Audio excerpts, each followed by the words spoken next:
I set the table carefully that evening, smoothing the creases of a tablecloth I had kept since my early years.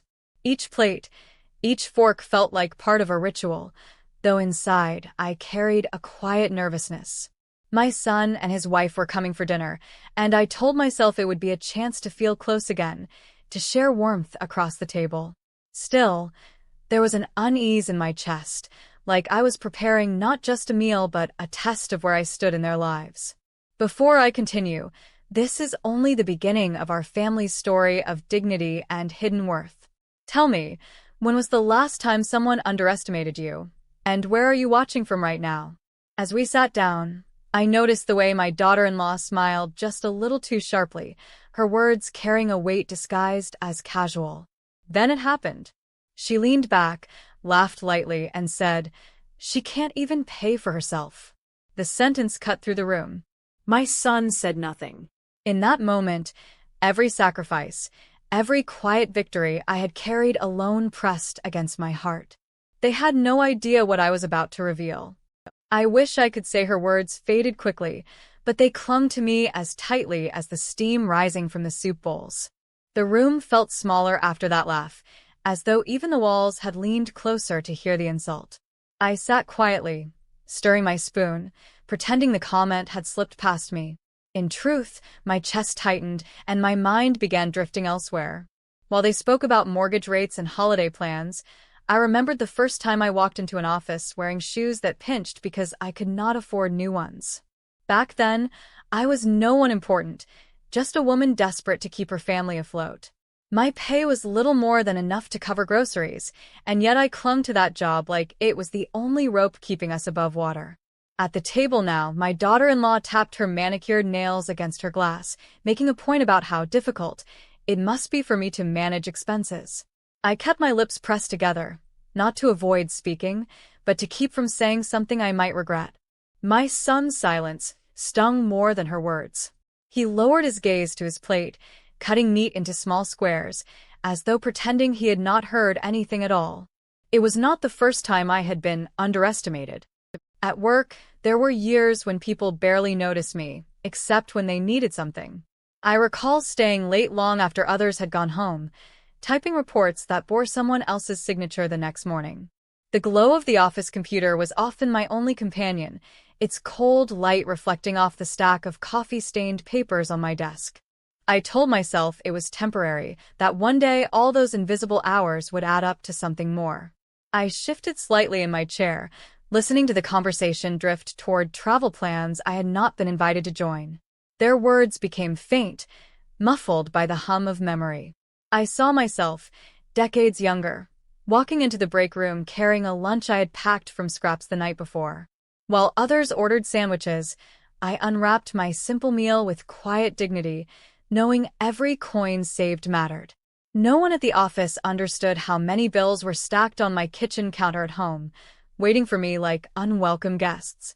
My daughter-in-law's laughter pulled me back to the present. She could not even handle her own bank account, she said, tossing the remark like a pebble into still water, creating ripples of shame she expected me to feel. I placed my fork down carefully, keeping my movement steady. Inside, I was remembering the countless hours I had spent learning the ropes of finance, watching every paycheck stretch further than it should have, making choices that often left me last. It struck me then how similar these two worlds were. In the office, I was invisible until I produced results. At home now, I was invisible until they wanted to measure my failures. Yet in both spaces, I learned to hold my silence, not out of weakness, but because I knew silence gave me space to plan. The meal continued, filled with chatter about renovations and investment opportunities. I nodded politely, though none of it included me. In my mind, however, another picture formed. I thought of the first time my supervisor handed me a project no one else wanted. It was tedious, filled with endless spreadsheets and figures, but I accepted it without hesitation. I spent nights at my kitchen table, pencil in hand, recalculating figures until my eyes blurred. When I submitted the project, it was not perfect, but it was thorough. Weeks later, I learned the department had used my work to secure a major deal. I received no credit publicly, but I knew then that I could handle more than anyone gave me credit for. That memory wrapped around me like armor as I sat at the dinner table. My daughter-in-law poured herself another glass of wine, her laughter filling the space. My son asked her quietly if she wanted more salad, his voice soft, his attention fixed entirely on her. Not once did he glance toward me. The sharpness of neglect cut deeper than any insult, but I forced myself to keep my back straight. I took a sip of water, letting the coolness steady me. I thought again of late nights at the office when the janitor would nod to me as he emptied bins, surprised to see me still typing. I remember the ache in my wrists, the stiffness in my shoulders, the hum of fluorescent lights. I kept going, always telling myself the next paycheck would bring us closer to stability. Each time I cashed one, I set aside a fraction, no matter how small. I did not want my son to know the constant strain I carried. The room quieted slightly as dessert was placed on the table. My daughter-in-law looked at me and said, "It must be hard not to have anything set aside." The words were honeyed but cutting. My son did not stop her. I pressed my fork into the pie, taking small bites, my face unreadable. Inside, I thought of a letter tucked safely in my bag at home, the letter that confirmed my raise. The figure still echoed in my head, $118,487 per year, more than enough to prove I was not what she thought I was. That night, as they talked and laughed, I remained still, replaying the two versions of myself. The woman at the table, underestimated, diminished.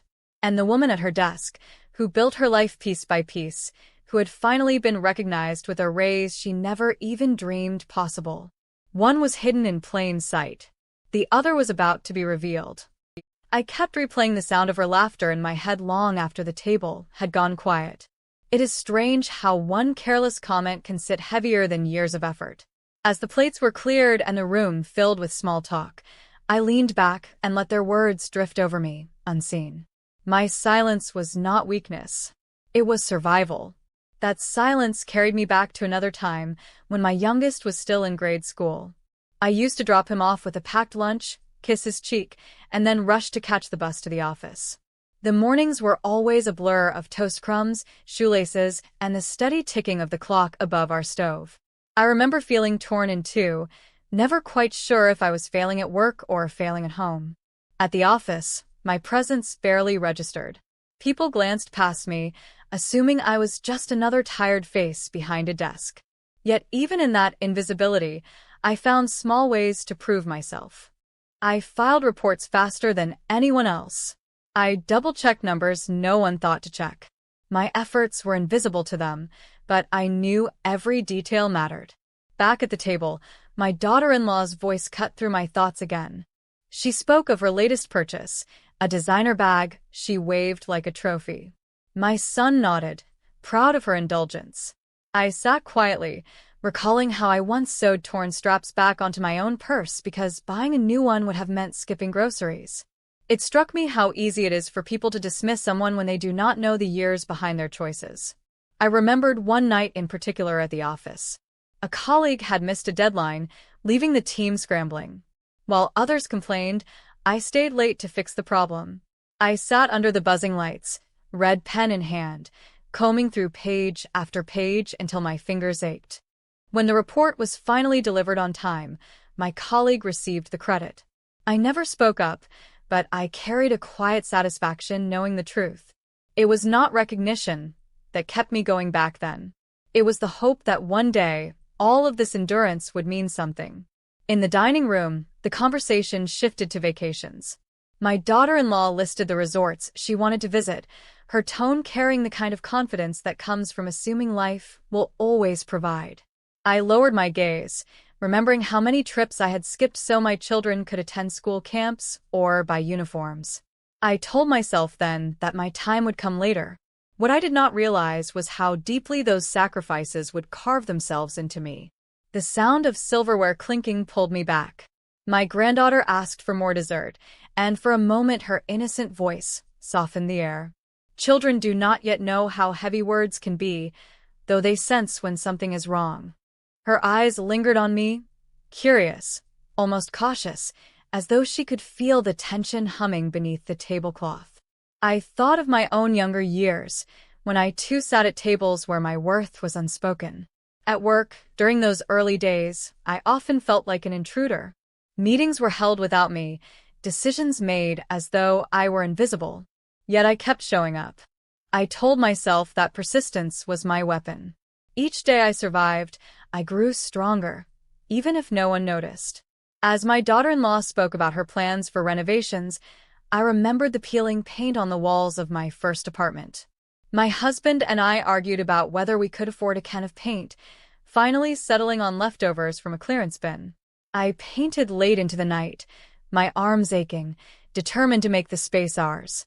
That apartment was not much, but it taught me the value of endurance. At the table, they laughed about stock investments, tossing around figures like they were Monopoly money. My son glanced at me once, quickly, then looked away. Perhaps he did not want to see the discomfort in my eyes. Or perhaps he was afraid to confront it. Either way, his silence was louder than her words. Another memory came uninvited. It was winter, and I had caught the flu but still dragged myself to work. Bills were waiting, and I knew missing even a day could mean falling behind. I wrapped myself in layers, coughing into tissues between phone calls, determined not to show weakness. That week, I finished a report that caught the attention of a manager I barely knew. It was the first time I received even a brief acknowledgement. He said, "Good work." 2 words, simple as they were, meant the world to me. The contrast between that memory and the scene unfolding in my dining room struck me sharply. Years of grit, years of holding everything together, and yet here I was, treated like a burden. They saw only the surface, an aging woman they believed had nothing left to offer. They did not know the strength it took to arrive at this moment. I placed my fork down gently and folded my hands, keeping my face calm. Inside, I was tracing back through every sacrifice, every night spent working late, every meal skipped so my children could have theirs. I thought of the small triumphs no one else saw, the promotions I earned slowly, the raises that built a future piece by piece. None of them knew what I carried in silence. The dinner dragged on, each remark another reminder of how far I had come and how little they respected it. Yet even as the sting of their laughter lingered, I felt a steady flame inside me. I knew something they did not. I knew about the letter folded neatly at home, the one that proved my worth in numbers they could not ignore. As I cleared my plate, I whispered to myself the same words I had spoken years earlier in an empty office. This will matter one day. That day had come. They just did not see it yet. What I remember next did not sound like their laughter at all. It sounded like the hush of a hallway where my name was finally spoken with care. That contrast sat with me as I reached for my glass and let the chairs scrape faintly over the floor. I did not correct anyone. I let the evening move along while my thoughts walked a different path. She brought up my rent next, smiling as if the question were kind. Did I pay it on time? Did I need help with my cards? Would it be simpler if she handled my bills? My son picked at the corner of a napkin and stared at the table. I folded my hands in my lap and kept my tone even, answering only what required an answer. The hallway in my memory belonged to a small office with frosted windows and a clock that ticked a little too loudly. A manager I barely knew invited me to step inside for a minute. I expected another task that no one else wanted. Instead, he thanked me for rescuing a client report that had been headed for disaster. He told me to present the numbers myself the next morning. When I left that room, my knees felt weak, but my mind was clear. Back at the table, she moved from my rent to my account balances, speaking in a gentle way that was anything but gentle. Her voice had that patient note people use when they think you cannot keep up. She suggested linking my utilities to her card, said she would sort them each month, and I could pay her back when I was able. I held her gaze without blinking. I told her my bills were handled. She smiled like she did not believe me. That night long ago, I stood in front of my bathroom mirror and practiced. I spoke the opening line again and again until my voice stopped shaking. I laid out a simple plan on index cards and tucked them into a folder. There was no one to rehearse with me, so I rehearsed with the tiled wall and my reflection. At dawn, I pressed my shirt, packed a small lunch, and headed to the bus while the sky was still gray. She turned to my son and wondered if he had explained how retirement really worked, how people like me lived on fixed amounts, how that would limit what I could do. He said very little. His fork tapped the edge of his plate, a small nervous drum. I could have freed him from the worry with a sentence. I chose not to. It was not time. In the conference room the next morning, the long table felt like a barrier. I stood at the end with my folder, my hands cool against the paper. When I began to speak, no one interrupted. I walked them through each figure, each assumption, and the risks that had been missed. I did not rush. I answered 3 questions and wrote 1 formula on the board. When I finished, the room stayed still for a breath. Then the director nodded and asked that my plan be used as the baseline for a new project. I sat down and realized I had been holding my breath. At dinner, she shifted to another suggestion. She thought I should stop driving. She offered to sell my car and manage the proceeds for me. My son cleared his throat. I could feel the air thicken around the table. I told her the car would stay in my driveway.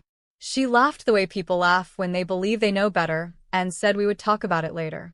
After that first presentation, the manager introduced me to a senior analyst who became a guide. He handed me data sets that others avoided.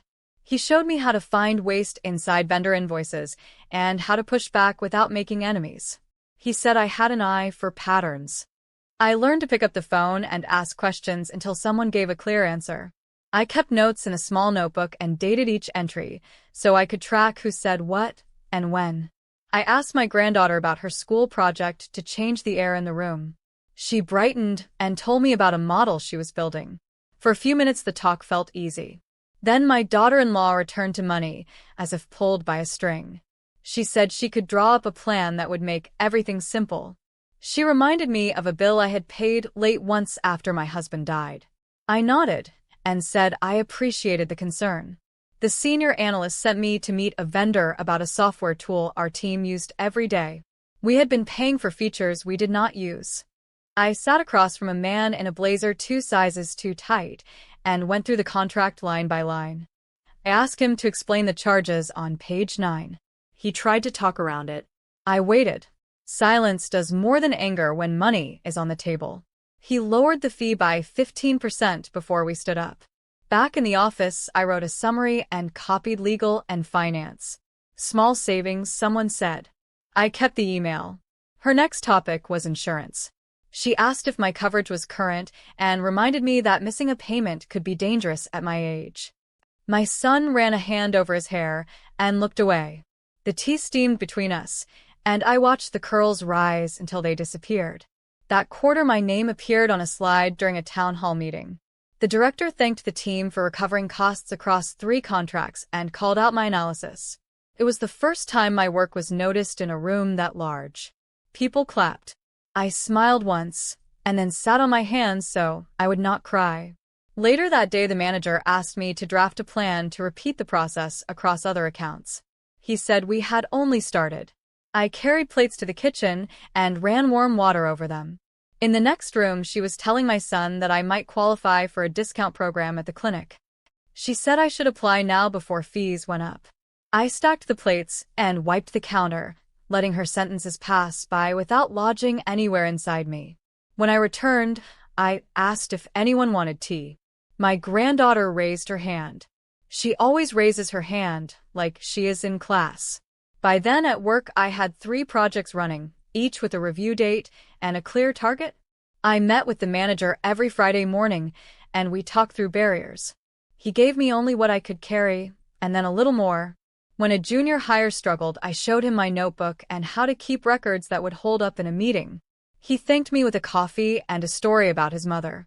I carried that story around for days. The first formal review after the vendor work came with a document that spelled out my impact in plain numbers. I took the printout into a small room and read it twice. The manager had included specific cases and the total savings I had helped secure.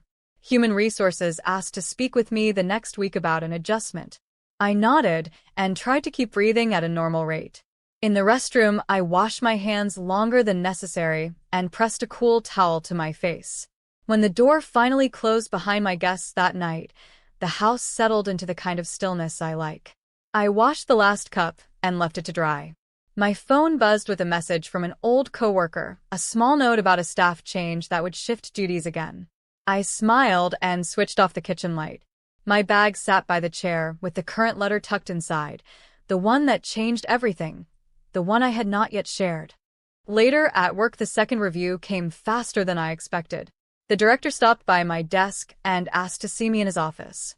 He spoke about the program we had built and the savings we could reach if we scaled it. He said I had shown a level of ownership that mattered. Another letter was prepared, and this time the adjustment was not small. When I left the room, I stood near the elevator and breathed until my heart slowed. On the ride home, I watched the city slide by and thought about what it takes to get from one place to another without applause. Back in my living room, I stacked the plates from the evening and set out fresh linens for the morning. I thought about my son's eyes and how they darted away from mine. I thought about the sound of my granddaughter's voice when she talked about her model. I thought about the raised letter in my bag and how numbers can tell a truth that words often fail to tell. I did not feel angry. I felt ready. By the time dessert plates were cleared, I noticed the way her tone shifted. It was no longer just remarks slipped into the air. It was planning aloud, as if I were already out of the picture. She mentioned looking into retirement communities, spoke of brochures she had collected, and even suggested how quiet my house would feel once I moved into one.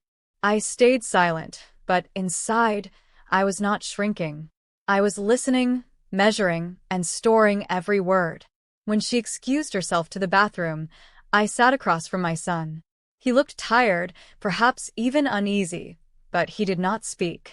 That silence was one I knew too well, the silence of someone unwilling to defend you in front of others. I wanted to remind him of the years I had worked 2 jobs, the nights I left supper on the table before rushing to an overnight shift. Instead, I folded my napkin slowly and thought about another moment in time, one that had nothing to do with family meals but everything to do with being underestimated. It was during a quarterly review at work. My manager handed me a folder and asked me to step inside his office. My stomach tightened. For years, reviews had been short, polite, and forgettable. I expected the same. He gestured for me to sit, then began listing not mistakes, but achievements. He showed me figures I had helped correct, contracts I had renegotiated, and the cost savings tied to my name. For the first time, my contributions were quantified in writing. I left his office with a letter in my hand. It was not a small adjustment this time. It was the kind of raise that made my breath catch. I sat at my desk staring at the number, running the math in my head again and again. The figure felt unreal, as though someone else's name had been printed at the top. I remember slipping the paper into my purse, holding it as if it were fragile, though it was nothing but ink on paper. Back at the dinner table, my daughter-in-law returned and announced that she had already contacted a realtor about options for me. She said the market was strong, that selling the house now would give me security. My son nodded but avoided my eyes. I wanted to ask her if she thought security came from walls or from the years spent holding a family together inside them. Instead, I offered more tea. At the office, the raise changed more than my paycheck. It shifted how others looked at me. Suddenly, colleagues asked my opinion on matters they once dismissed me from. Invitations to meetings appeared in my inbox, where before there had been silence. I learned quickly not to let the attention unbalance me. Recognition is fleeting unless backed by consistent work. I kept the same notebook, still writing each task by hand, still staying late when needed. But this time, I carried myself differently. Not louder, not prouder, just steadier. Later that week, after receiving the raise, I stopped at the grocery store on the way home. For years, I had walked past the fresh fish counter, choosing cheaper cuts of meat instead. That night, I bought salmon. I placed it in the cart with a quiet sense of triumph. It was not about the fish itself. It was about what it symbolized, the years of restraint finally bending just slightly under the weight of progress. In my living room now, with her voice still echoing in my ears, I thought about that salmon dinner. I remembered how I seasoned it carefully, lit a candle at the table even though I ate alone, and savored each bite as though it were a celebration. No one else marked the occasion, but I did. I celebrated because I knew no one had given me that moment. I had earned it. At dinner, my granddaughter asked if she could help clear the cups. I smiled at her eagerness. She was too young to understand the tension filling the air, but she sensed enough to want to ease it. Watching her reminded me why I had endured those years, why I had stayed late and risen early, why I had kept going even when unnoticed. It was for the chance that one day, someone in my family would grow up knowing how much strength it takes to keep everything together quietly. When my daughter-in-law began speaking again about assisted living, I thought about the months after that first raise. My bills became lighter, my nights less anxious. For the first time in years, I could put money aside without fear. I opened a new account and deposited a set amount each month. I told no one. That account became my quiet shield, my proof that survival had turned into stability. I sat there at the table and listened as she spoke about rooms and facilities, about shared dining halls and activity schedules. My son said little, though his silence was its own form of agreement. I nodded once and then changed the subject, asking my granddaughter more about her school model. I chose her voice over theirs. At work, the recognition deepened.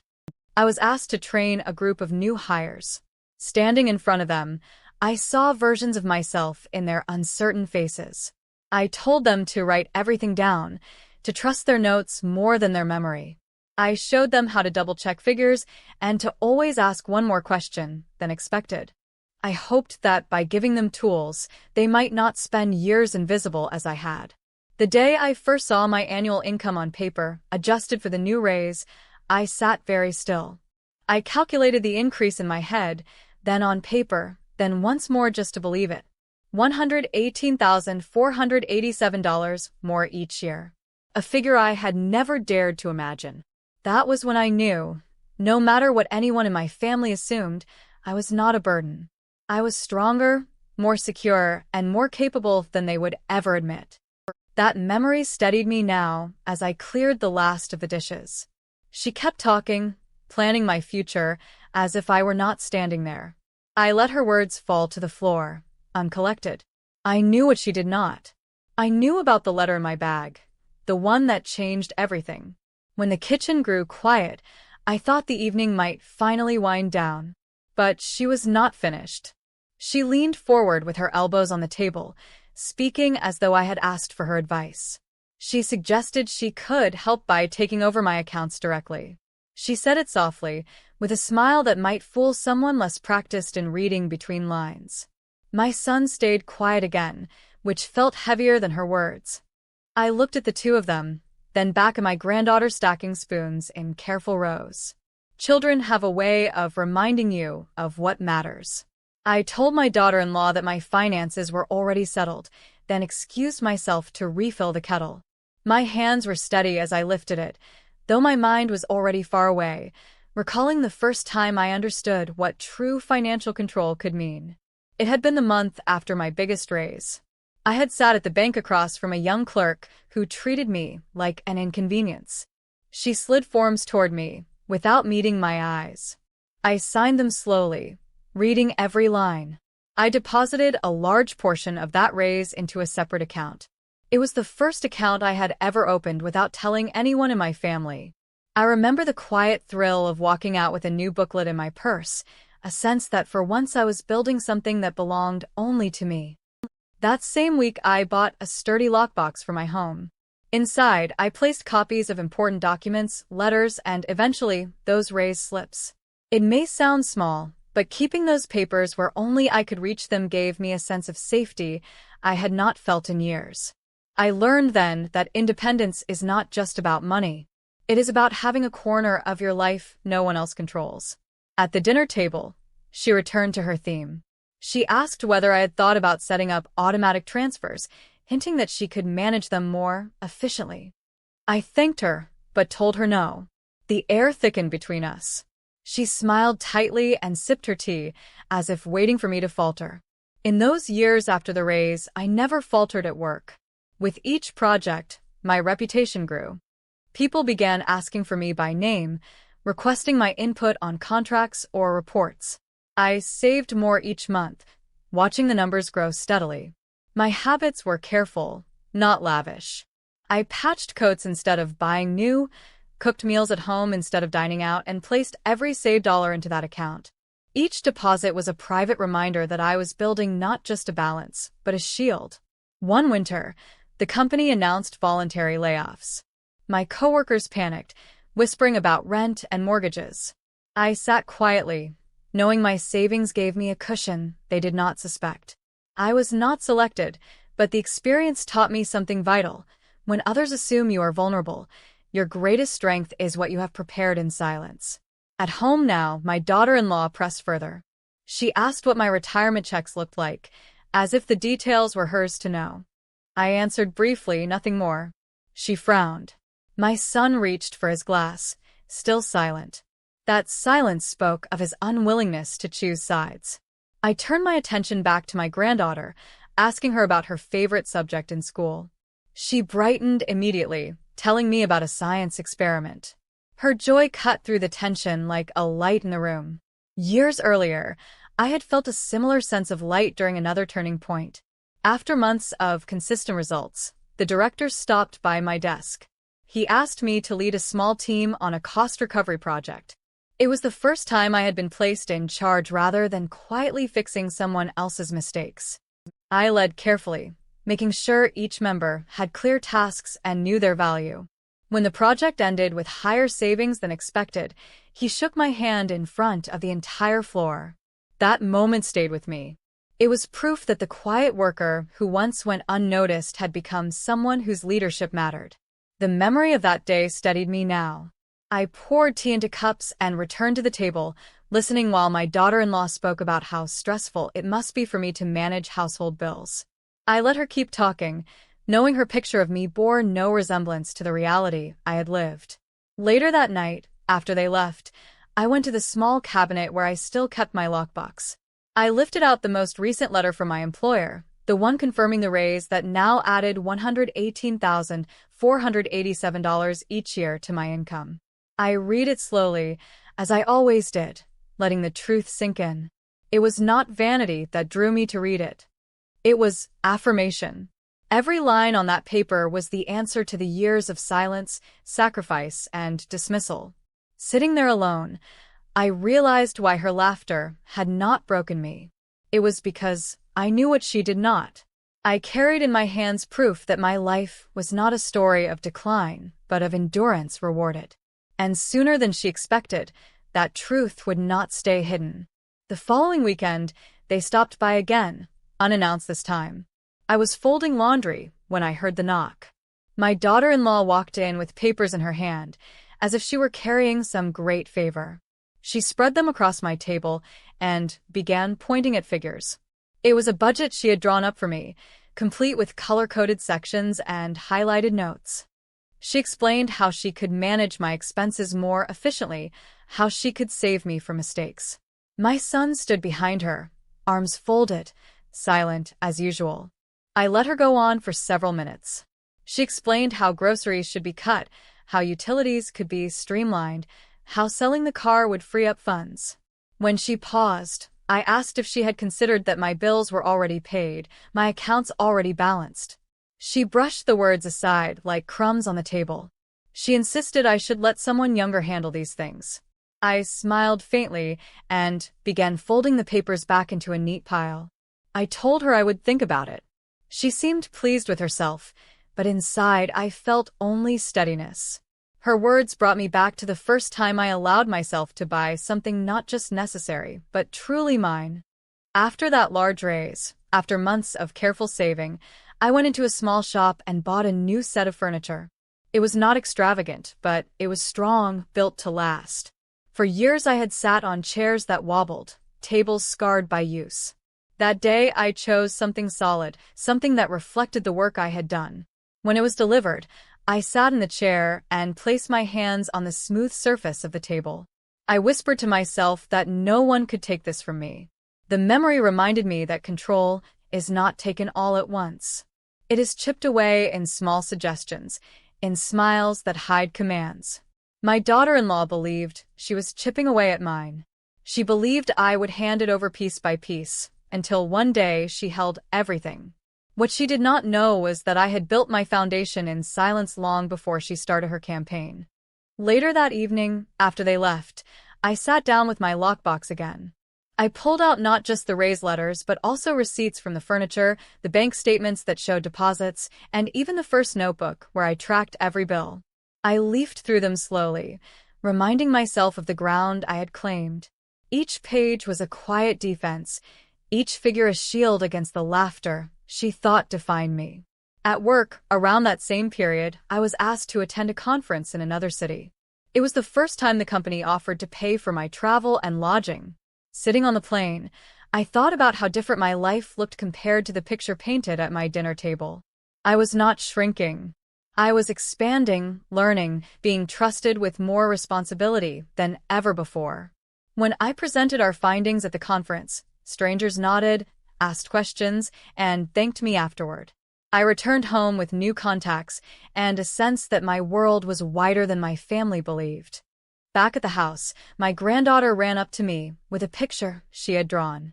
It was of a house, mine, with flowers in the yard and a smiling figure at the door. I hung it on the refrigerator. It was her view of me, untouched by her mother's dismissive laughter. That picture stayed up long after the paper curled at the edges because it reminded me of what one honest perspective could do against so much doubt. The next time my daughter-in-law visited, she hinted again about planning for the future. She suggested meeting with her financial advisor, someone who could help me. I nodded but said nothing. In my mind, I returned to the conference, to the sound of applause in that distant hall. I remembered the faces of people who valued my contribution, not out of pity, but out of recognition. I carried that sound with me as armor. In the months after that raise, I also made another decision. I invested part of the money into small bonds. Nothing risky, nothing flashy. Just steady growth. I remember signing the forms with calm certainty, knowing I was planting something that would grow quietly, unseen by anyone else. It was not for show. It was for security.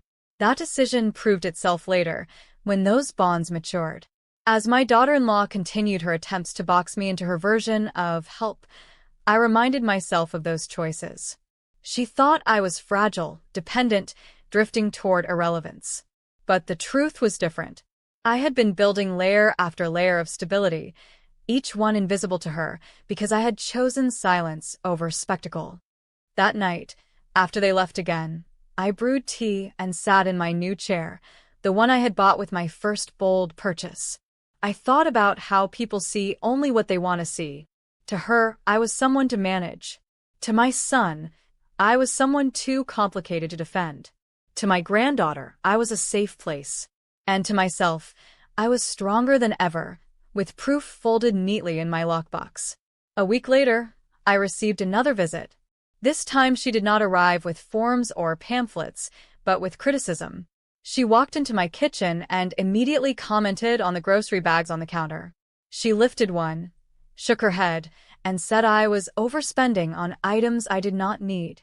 My son stood behind her again, his hands shoved in his pockets, his eyes fixed anywhere but on me.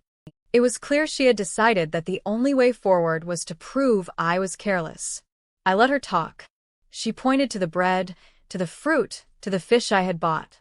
She questioned every item as if I had no right to choose what I placed in my own refrigerator. I nodded once, then began putting the groceries away while she spoke. It was not the first time someone had tried to tell me what I could or could not afford.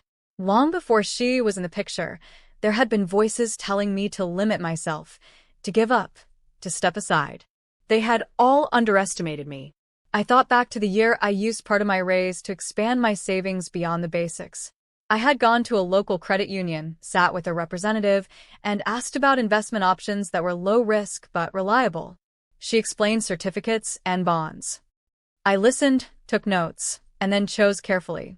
I signed for a portion of my income to be placed where it would grow over time. I walked out of that building with a new sense of stability. It was not about wealth. It was about proof that I could plan beyond the present moment.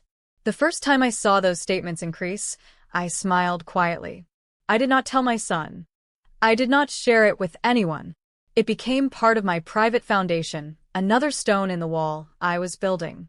Each quarter, I checked the numbers, steady and calm, knowing my future was shaping itself in ways no one around me suspected. At my kitchen table now, I remembered that feeling as she lectured me about living within my means. I slid the receipt for the groceries into a drawer. She kept talking, certain she was in control. My son cleared his throat once, then stayed silent again. I wanted to ask him if he remembered the nights I packed his school lunches, cutting corners everywhere, so he would not feel different from his classmates. Instead, I let the moment pass. Later that night, after they left, I made tea and sat down with my notebook. I wrote the date at the top of the page and listed each bill I had paid, each deposit I had made, and each investment I had secured. It was a habit I had built decades ago, one that had carried me through thin years. Writing it down reminded me that numbers do not lie, even when people do. I also remembered a moment from work that still carried weight with me. My manager had called me into a meeting with upper staff. They presented figures showing the impact of my projects. For the first time, I saw my name linked directly to a promotion. The raise that followed was not only financial, but personal. It validated years of persistence. It told me I was not invisible. That raise was the one that eventually lifted my income to levels I had never thought possible, including the $118,487 per year increase that changed everything. Those memories calmed me as I thought about the confrontation in my kitchen. She saw groceries as evidence of waste. I saw them as a simple choice I had earned. I had once eaten plain rice for weeks when money was scarce. Buying fresh food now was not waste. It was proof that my years of sacrifice had not been in vain. The following morning, I walked to the small park near my house. I sat on a bench with my coffee and listened to children playing. One mother pushed a stroller past me and smiled politely. I thought about how quickly people decide what older women can or cannot handle. My daughter-in-law had convinced herself that I was fragile. She could not imagine that someone her age might be looking at me with respect, not pity. As I sat there, I thought about the long path that had brought me here. The overtime shifts, the missed meals, the nights at the kitchen table adding figures in pencil. Every step had led to the life I had now. One where I could sit in the park without fear of losing my home. One where my accounts grew steadily even as others believed I had nothing. That evening, I opened the lockbox again. I held the most recent letter confirming my salary increase. I read the line that listed the exact number. Each time I saw it, I remembered what it had cost to reach that point. I remembered the people who told me it was impossible. And I remembered why I kept it hidden. Because sometimes silence is the sharpest answer to doubt. The tension rose again on a rainy Thursday when she arrived without calling first. She placed a folder on my dining table and announced she had scheduled an appointment with her financial planner. She said it was time to get everything in order before I made mistakes that would cost the family later. My son trailed behind her, clearly uncomfortable but unwilling to challenge her. She slid the folder toward me, pages filled with forms already marked where she thought I should sign. I did not reach for the pen. Instead, I asked why she believed my finances were her responsibility. She spoke quickly, saying it was for my own good, that she wanted to prevent any confusion in the future. I looked at her calmly and told her that the only confusion was her assumption that I could not handle what was mine. She laughed softly, as if brushing away my words, and told me not to be defensive. Her determination reminded me of the season when I decided to rewrite my will. After years of working, saving, and receiving raises, I realized that I needed to be the one to decide where everything would go. I visited my lawyer's office quietly, without telling anyone in my family. I explained exactly how I wanted things arranged. Some assets would go to charity, some to my granddaughter's education, and the rest would be structured so no one could misuse them. Walking out of that office, I felt a new kind of control, one that came not from income but from preparation. I thought about that day as she continued pressing me at the table. She pointed to the documents, repeating her argument that it would be easier for everyone if I let her manage things. My son cleared his throat, trying to interrupt, but she waved him off. I leaned back in my chair and allowed her to finish. When she was done, I slid the folder back to her side of the table and said simply that my arrangements had already been made. She looked startled for a moment, then forced another smile. That evening after they left, I opened my lockbox again and held the copy of my updated will. I ran my fingers across the seal, remembering how carefully I had signed each page. No one else knew what was written inside. To them, I was vulnerable. To myself, I was prepared. At work, around the same period, I had been asked to mentor a younger employee. She came to me uncertain about her abilities, afraid she would fail. I remembered feeling the same way when I first started, and I shared the lessons I had carried through the years. Watching her gain confidence reminded me that strength is not always loud. Sometimes it is passed quietly, from one person to another, like a flame lighting another candle. That experience stayed with me. It proved that what we build in silence can outlast us in ways we may never see. Back in the present, I knew my daughter-in-law would not stop pressing. Each visit brought another attempt to pry into matters that did not concern her. But I no longer felt threatened. Each reminder of her doubt only strengthened my certainty. She could laugh, she could criticize, she could plan around assumptions. None of that would change the truth written in documents she had never seen. Later that week, I met with my lawyer again to confirm small updates. We reviewed the papers together, and she assured me everything was secure. Walking out of her office into the sunlight, I felt lighter. My steps were slow but steady, each one carrying the quiet weight of decisions made on my own terms. When I returned home, I brewed tea and sat by the window. I thought about how easily people confuse age with weakness. My daughter-in-law believed she was taking care of me. What she was really doing was underestimating me. There is a difference. Underestimation can be a shield if you know how to use it. It allows you to move unnoticed, to prepare while others look the other way. I set my teacup down and looked again at the copy of my will. I whispered to myself that I had honored my life's work, not wasted it. One day, when the truth surfaced, they would realize that laughter had blinded them to reality. Until then, I carried the knowledge quietly, strong enough to stand on its own. It was during a family gathering that the tension finally broke into the open. We were sitting in the living room after dinner, plates still on the coffee table, when my daughter-in-law leaned forward and decided to speak where everyone could hear. She said loudly that it was time we addressed the problem of my finances. She looked around the room as if she was inviting agreement before turning her eyes back to me. She repeated the same tired lines about my supposed inability to manage, adding that it was becoming a burden on the family. The room went quiet. My granddaughter sat frozen, her fork halfway to her mouth. My son shifted in his seat, but once again his silence hung heavier than her words. For a moment, I felt the sting of humiliation. But almost instantly, something steadier rose in me. I knew this was the moment she had been working toward, her attempt to put me in my place publicly. She did not realize I had been waiting for this chance as well. I thought back to the exact day my employer called me into the office to confirm the raise that would change everything. I had been summoned unexpectedly, unsure if it was good news or bad.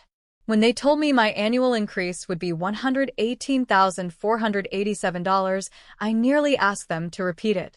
The figure was larger than anything I had ever dreamed of earning. I walked out of that office with a mix of disbelief and calm pride, holding the letter close as though it might disappear if I loosened my grip. That was the day I knew my independence was sealed beyond question. As my daughter-in-law spoke in that living room, I pictured the letter folded neatly in my lockbox.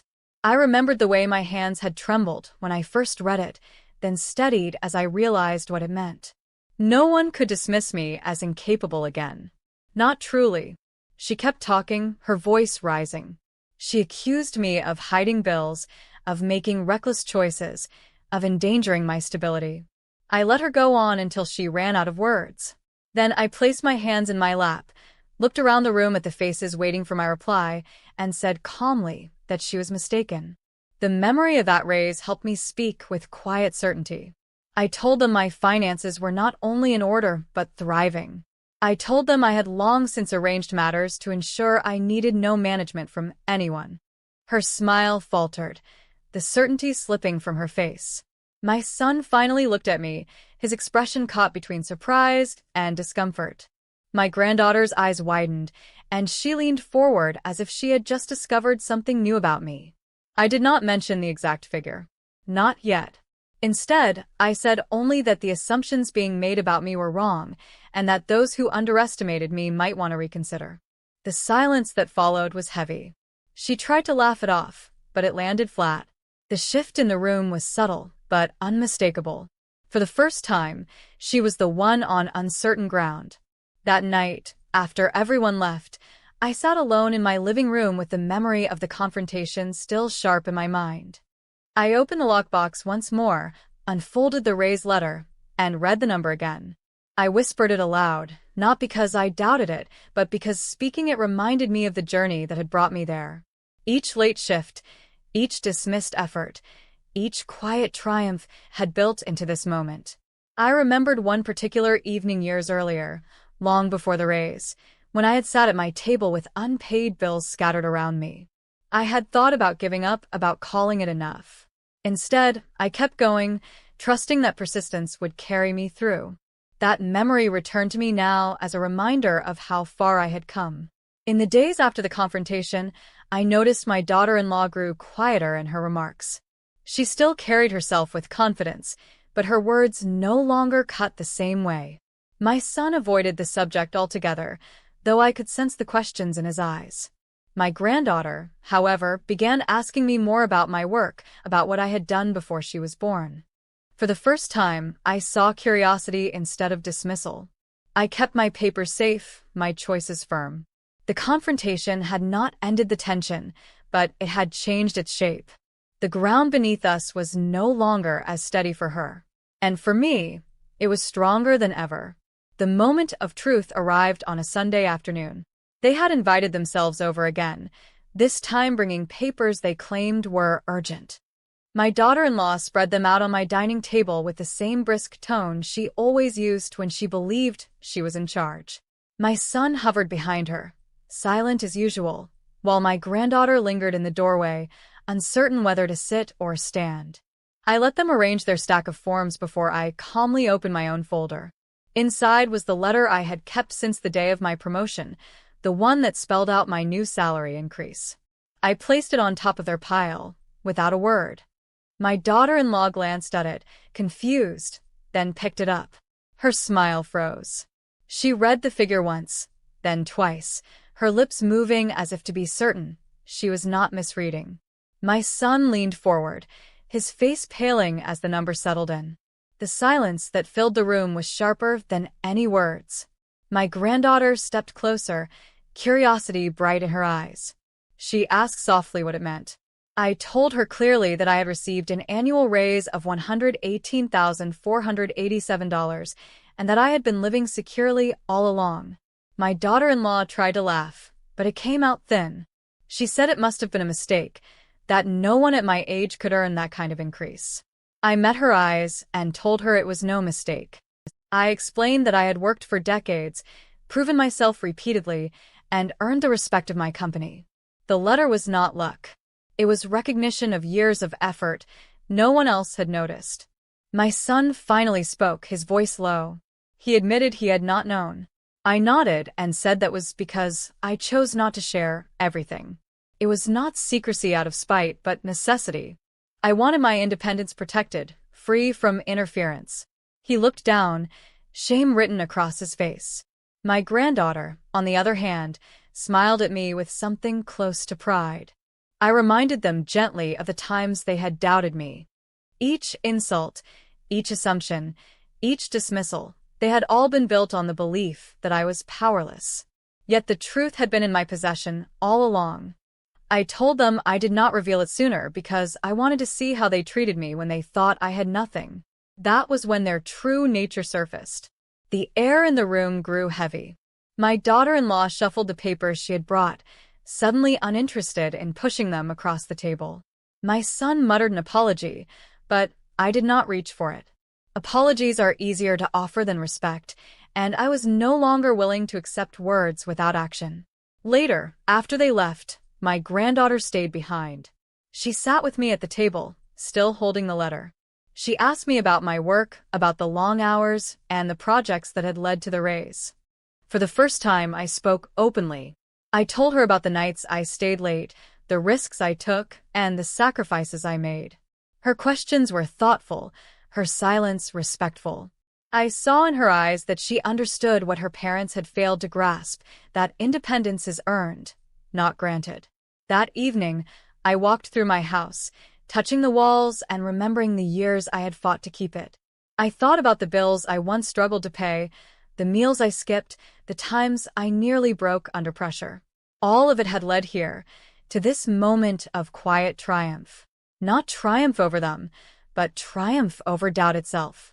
I folded the letter again and placed it back in my lockbox. The number printed on that page was proof, but it was not the source of my strength. The real proof was that I had never given up, even when everyone else believed I would. From that day forward, the visits became less frequent. My daughter-in-law no longer lectured me. My son spoke more carefully, sometimes avoiding the subject altogether. My granddaughter visited on her own, sitting with me in the kitchen, asking for advice about her own future. Those conversations mattered more than the raise itself. I realized then that legacy is not measured in dollars but in what we leave behind through example. My story was no longer about defending myself from doubt. It was about showing the next generation that silence does not equal weakness, and that worth is not defined by those who fail to see it. When I closed the house that night, turning the lock with steady hands, I whispered the words that had carried me through so much. I am not powerless. I never was. When people dismiss us, they believe they are defining our limits. What they do not realize is that every long night of work, every sacrifice we carried in silence, becomes the foundation of our strength. Tonight's story was never just about a paycheck or a raise. It was about reclaiming worth in the face of laughter meant to belittle. It was about standing steady when others doubted, and about proving that independence cannot be stolen when it has been earned piece by piece. As I folded away that letter, I understood something deeper. Power is not in the numbers on a page, but in the courage to keep moving, even when everyone else expects you to stop. And when the truth finally comes out, it does not simply silence the doubters, it restores the voice they tried to erase. But this isn't where the lessons end. Because sometimes the greatest revelation does not come from a raise or a promotion. Sometimes it comes hidden in the belongings of those we loved, left behind when they are gone. And the way that discovery changes everything, well, that is a story you need to see next.